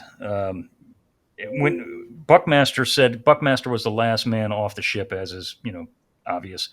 He Customary. descended on the starboard side. Yeah, customary. He descended on the starboard side of Yorktown, and he said when he did that, at that point, water was lapping the hangar deck, and you can see very I was clearly. Yes. I was just going to point that out that, a few more feet down, and all of a sudden you've got free surface effects working on your hangar deck. And, yeah, that could have Yep. been the end right there. Yeah. And the thing is, and this goes back to the harder than woodpecker lips comment that we make all the time, the sucker stayed afloat. Yeah. So, after Yorktown gets hit by the three bombs earlier, of course, she goes dead in the water. And then less than an hour later, they resume, they resume 20 knots. They get up to 20 knots. Yeah. Yorktown is maneuvering when she comes Yeah. under a torpedo attack by the Kates later on in the afternoon that, leaves her in this condition. Yes. After they abandon her, she still stays afloat and she drifts overnight. Yeah. They being Buckmaster and Admiral Fletcher, decide to send a salvage party aboard Yorktown to try and get her out of there. They Yeah. send a fleet tug out from Pearl and Hermes to meet Yorktown and drag her back, but it's a tugboat. So, I mean, this thing Yeah. is taking, a coon's age to get out there, to get to Yorktown. And of course, before that happens, she gets torpedoed by I 168. And Yeah. this Captain is the footage I Tommy. wanted to show here. There Say she again? goes. I was just going to say, yeah, the skipper of 168 was a guy named Tanabe. And this was, you know, one of the better Japanese torpedo attacks of the war. He made a very bold approach. He managed to get underneath the screen and put a fish into her, and it's devastating. It's so heartbreaking. Look at the size of that hole. Yeah, just I mean, boom. Yeah, just absolutely It's tremendous. And this incredible. is her, Go of back. course, rolling Yeah, over. right there. It yeah, shows really well there. right. Yeah, Incredible. yeah. She would have made it home except for that, obviously. Yep. And there she goes. Yeah, and they say she sunk by the stern first, and of course, here's her bow, so it's quite evident that she did indeed sink by the stern. So while I don't have the frame by frame of of AKAGI or of Yorktown like you did by of No, AKAGI, that but was it's great. nevertheless important because Hmm. she's one of the more famous ships of the war for sure from the American perspective. She definitely paid her freight at Coral Sea Yeah. and Midway. John, do we want to get onto KAGA? Yeah, this is going to be a lot quicker because Kaga is a hot mess. She is the most devastated of the Japanese carriers, with the arguable exception of Soryu, which we haven't found yet. Um, Kaga is a battleship by nature, and we're looking here at her. Let's freeze it right around in here. Um, This is her starboard quarter towards the stern. And let's go ahead and pull up a screen cap of her. Right, so we're looking here at a portion of her stern, and we can see some of the portholes along there. You'll notice, too, this sort of curved surface down below the portholes. She's got a little bit of a tumble home when you get down close to her armor belt. So she's sort of an interesting shape. But the sort of the interesting thing to notice here is we can see her deck, and the ship is basically burned from the island aft. It is burned all the way down to her main armored deck or slightly above it. So all of her superstructure, all of the gun tubs, everything in the upper and lower hangar decks is gone. And some of the footage that we saw during the expedition, which we don't actually have in this sort of promo reel that they've released thus far, in the area of the stern, right over right over the engines, we could actually see that main armored deck. That acted as a bit of a fire break, frankly. The fire made it down to that point, but even the ordnance explosions and that kind of stuff couldn't get through this battleship armored deck. I forget how thick it was, but it acts as a fire break for the vessel and essentially checks the destruction at that level. But that was pretty harrowing too, because when you think about it, below the level of about where we're looking now, one deck lower, um, that is the tomb for her engineering crew, which is, I believe, 268 gentlemen who are all trapped in her engine spaces as this carrier burned overhead. And that is their graves. We're looking just a little further to the right, would have been where the engineering spaces would have been. And yeah, so pretty terrible amount of destruction. Let's go ahead and keep rolling at this point. Yeah, we can definitely fast forward. So we are now looking at one of her casemate mounts. And so she, like AKAGI, had 8-inch casemate guns, which were low down in her stern.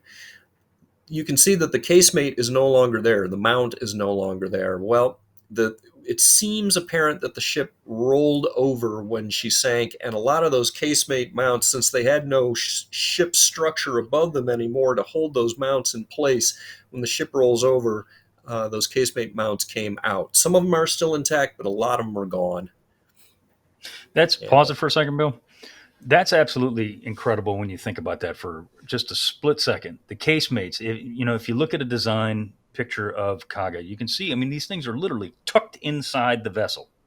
yeah, So for it to be destroyed to the point where the casemates that are like stuck in pockets, if you will, yeah, to flip out, that'll tell you right. how much damage was done at that point. And actually, if we go back just a little bit, because I've got a really interesting sort of side by side. Okay, yeah, that's a good point right there. So one of the things that was really weirding us out when we were looking at this footage, we could see this piece of steel that's in purple here that had this very nice curved lip to it, and yet it's sort of hanging out here, off in space. And my theory is, and this may be totally off base, that what we're seeing here is a section of a deck and then a bulkhead and then another deck that would have so this curvature here would have fit up against one of the original gun turrets, okay, and would have sort of demarcated the lower edge of that gun turret. And what's happened is when the ship rolls over, all three of those things essentially got flattened out, pancaked by the water. The turret falls out, and the rest of the structure just kind of is drooping down next to the ship here. It's kind of hard to envision, but that's the only mechanism that I can create whereby I get this smooth metal edge that would at one time have been tracing the lower edge of that gun turret. How did it get to be outboard of the ship? And you can see too, if we go back to the just the screenshot, the footage, you can see the actual scantlings, it looks like, on the inside of that bulkhead, a little further to the center here. Yeah, that stuff. Yeah, right in there. That used to be vertical, I think, and now it's horizontal. So that, again, when this whole thing got kind of stretched out and pancaked out, all of those scantlings got moved into the vertical plane as well. That's a hypothesis on my part. I may be totally out to lunch, but that's the only way that I could envision this thing in 3D. Anyway, let's move Hmm. on. That's some serious damage, man. Yeah, and actually, maybe this would be a good time to put up that picture from Shattered Sword that sort of shows Yep. what. What she looked like. Mhm, right. So this is a drawing that was based on an eyewitness account from one of the Japanese aviators, a guy named Yoshino Harawo. And when the Ballard expedition was out there in 1998, a guy named Chuck Haberline, friend of mine, he used to be the photographic curator at the Navy Yard, had a drawing of Kaga, and he asked Yoshino to draw what KAGA looked like, and he basically just erased everything aft of the bow. And so I took that drawing and adapted it using, my drawing of KAGA. One of the interesting things about what we see on the bottom is that this drawing actually seems to be relatively accurate. If I had it to do over, I would do away the flight deck supports on the aft part of the ship. I bet they were all gone too.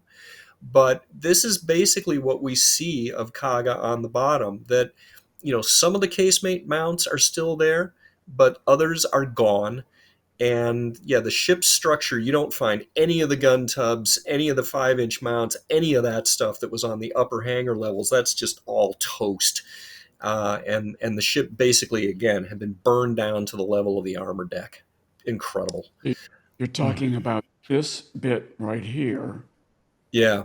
you see there, being, Oop, they brought it down. But hold anyway, on. that bit was exactly the aft end of the forward part of the ship. That's It correct. Yeah. matches. Oh, here it goes, Seth. Let me grab it again. Matches perfectly right back Yeah. here. Actually, no, it's further aft. Is it? It's it's underneath those flight deck supports towards the aft Okay. of the ship. It's after the casemate mounts is where that section that we were looking at comes from. So anyway, Okay. yeah, she's demolished. She's utterly demolished, and this is why KAGA. You can understand why she suffered 811 fatalities on this ship. I mean, she's blown to pieces. We're above the armor deck in this level, though, because you don't put portholes, obviously, below your armor belt. So we're looking inside the ship's structure here. But yeah, the armor deck is just right below that. Anyway, let's move forward, because this is all just I can't identify this. Pieces of okay, that one is kind of cool. This, let's pause here. Tentative identification here, but this seems to be the lower portion of one of the supports that would have held up the 5-inch guns on the side of the superstructure. And again, the side plating has been distorted. This thing is, kind of draped off into space. We're looking basically right down, vertically down on the top of it as it's sort of leaning off the side of the ship. And everything above that level is gone. Her funnel is gone too. So Yeah, so that lends credence to what you were talking about, how it was looked like a monster just took a bite out of the top of the thing, and yeah, because there's right, nothing, absolutely nothing above it. right. So now let's fast forward.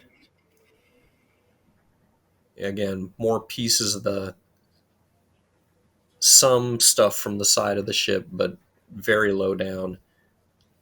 Yeah, that's another that is that same support. This is one of her casemate mounts down aft. I believe this is going to be on her port side.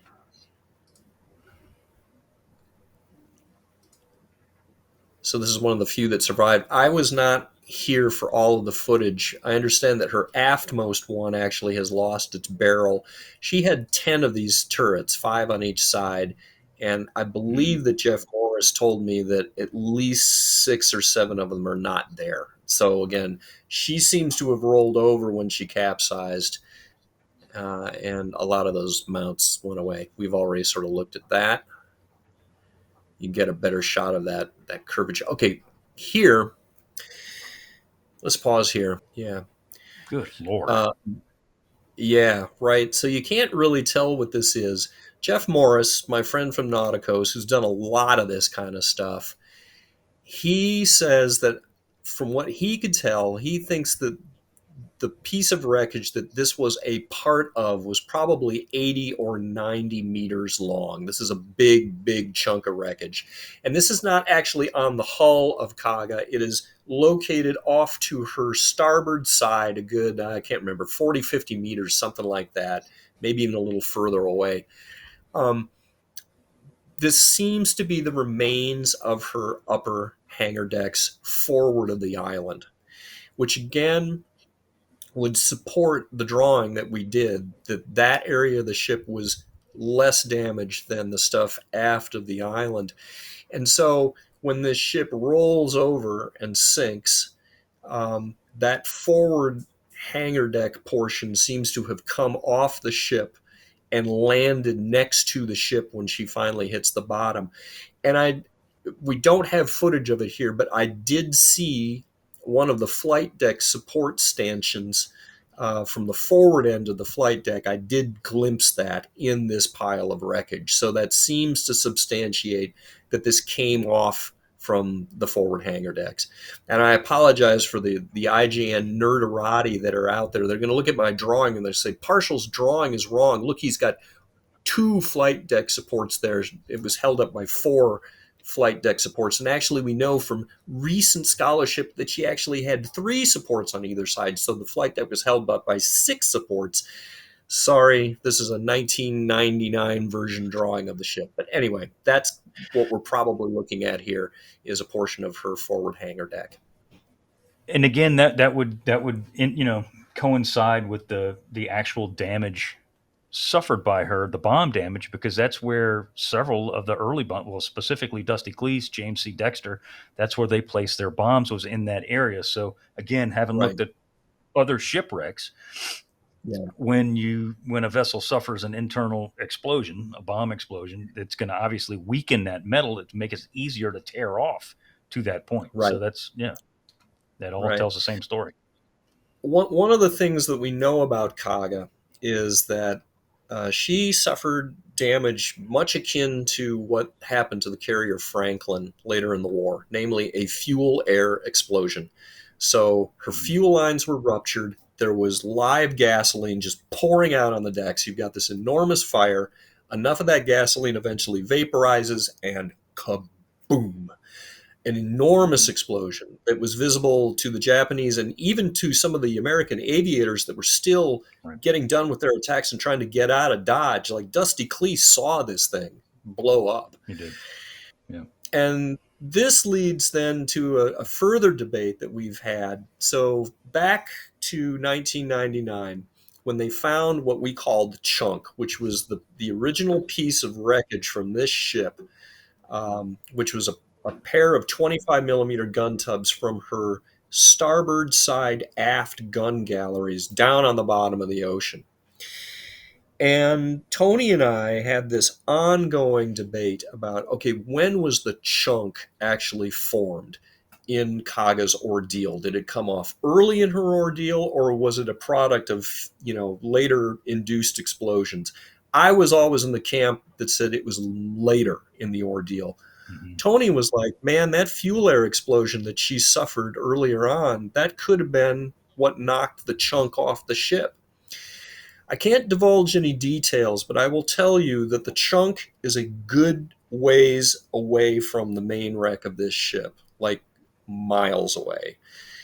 And so that would tend to indicate then that it was created earlier in her ordeal. And I then had to go back to Tony and say, you were right, and I was less right, to parrot Megamind.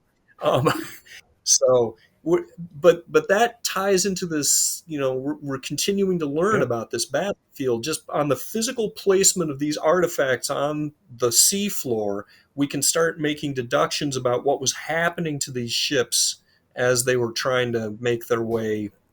In KAGA's case, she was trying to crawl out of the battlefield and was deflagrating and blowing up the entire time that she was doing it.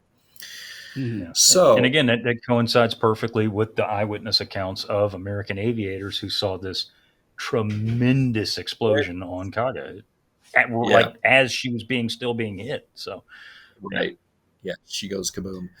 This is some portion of junk. Yeah, we've gotten to the point here. You can see that the ship is just much harder to come up with recognizable portions of the wreck that we can actually look at. Okay, this portion, though, this is cool. So pause it right here. You can kind of see this big blue hole a little to the right of your mouse cursor and up. Yeah, right there. This is the damage in her lower hull from one of the torpedoes that scuttled her.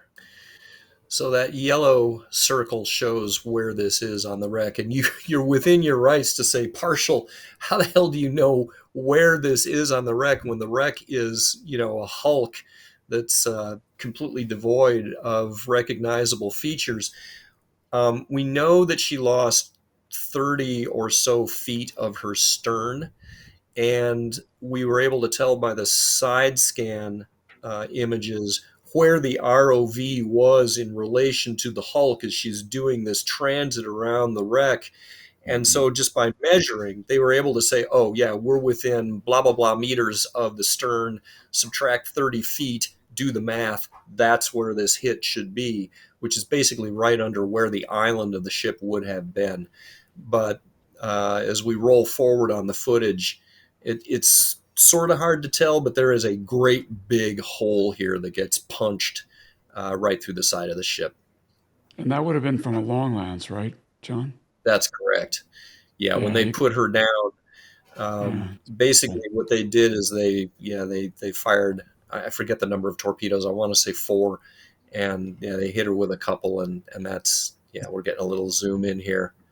Down she went. So that is honestly pretty much all the footage that's kind of worth viewing. And again, some people may disagree until we get the full footage from this wreck and have a chance to look around a little bit more at her and find some additional features.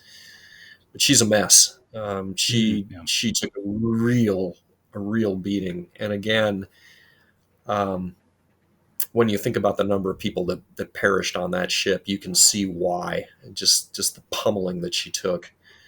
Yeah, kind of one of those moments where you really, for me, the heart clutch moment is seeing the armored deck, which we were able to see in some of the portions, not necessarily in this footage, but looking right down on top of where the engine rooms were and just thinking about, dear God, that is the graves of her entire black gang who were entombed down there and trapped in that ship and couldn't get out while the hangars are burning above them. And the decks are eventually turning red hot above their heads. I mean, Jesus Christ. Yeah, really scary. Anyway, that's KAGA. And literally being burned to death in an oven is what it is. Yeah. Yes. Horrible. Yeah.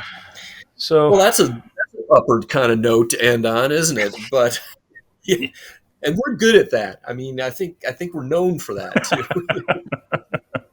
We bring in those heartwarming, uplifting moments, in naval military history. So anyway, absolutely. Well, this was a different episode, and I don't know if you're listening to this episode, if you've made it this far and you're just listening to this, I want to thank you very much for just making it this far and listening to this, because you're not getting anything out of what you're listening to. So that being said, look at it on YouTube, and you're going to see a lot of really, really cool stuff on here. Check it out. John did his homework as always. And it was just neat. I mean, you never get tired of looking at this. At least I don't. I never get tired of looking at this stuff. And when I saw that come up on, I forget what day it was, a Saturday or a Sunday, just a few weeks ago, I was like, finally, but it was amazing to see it all the same. And we hope you guys did like this different rendition of our episode this week. Bill, John, do you guys have anything else you want to add? If I do, there must be something wrong with me. So. And Seth, all I'll say is that number one, I'm happy I was able to sit up for this entire thing, because I'm starting to fail here with how's the Percocet? My painkillers are wearing off, and it's not going well. But the other issue I wanted to highlight is that as we're recording this today, Seth, we've just passed 2.5 million views on YouTube and just about 700,000 audio listens. So look at you guys.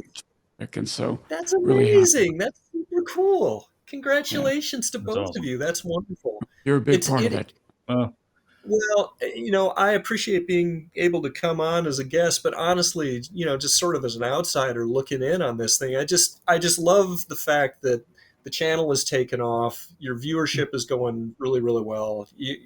hats off to you guys. I'm super proud of you. It's great to be a part of that in whatever capacity. So congrats. Yeah. Well, again, it's like I told Dave Holland several months ago. I said you've been a big part of it, mate. So thank you for everything. And obviously, we will have you on again soon because as we record this one, I am prepping the notes for Saipan. So Can't wait. and then of course after that, Phil C. So we got a lot to talk about in the near future, and we will see you again soon.